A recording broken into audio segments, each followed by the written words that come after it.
நமது வீட்டு பூஜை அறையிலையும் சரி, கோவில்லையும் சரி, நாம் போய் தெய்வங்களை எல்லாம் நம்ம வழிபடுறோம்.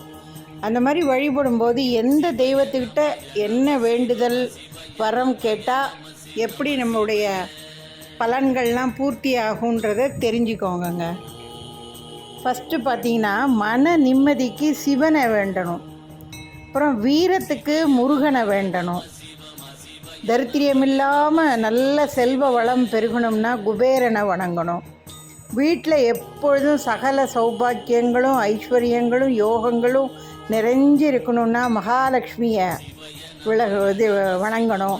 அப்புறம் தீமைகள்லேருந்தும் தீய சக்திகள்லேருந்தெல்லாம் விடுபடணும்னா முனீஸ்வரனை வணங்கணும்.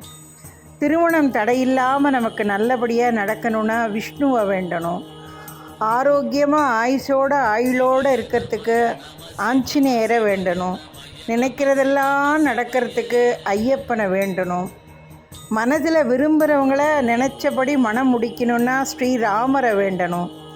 தடைகள் எல்லாம் விலகி காரிய சித்தி அடையணும்னா விநாயகரை வணங்கணுங்க. மங்களகரமான வாழ்க்கைக்கு அம்பிகையே வேண்டணுங்க. இந்த மாதிரி எந்தெந்த தெய்வத்தை எப்படி வேண்டுனா நம்முடைய சகல காரியங்களும் தடையின்றி சித்தியாகி நம்ம நினைத்தபடி நடக்குங்கிறத நல்லா தெரிஞ்சுக்கிட்டு அதன்படி கோவிலில் இருக்கட்டும் இல்லை வீட்டில் பூஜை அறையாக இருக்கட்டும் இந்தந்த தெய்வங்களை இந்த மாதிரி வணங்குங்க.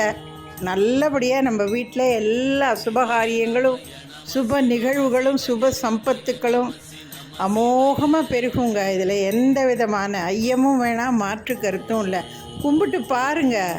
இன்றைக்கி கும்பிட்டு நாளைக்கு உடனே எல்லாம் கிடச்சிராது. நம்பிக்கையோட பக்தியோட தினமும் கும்பிட்டு பாருங்கள்.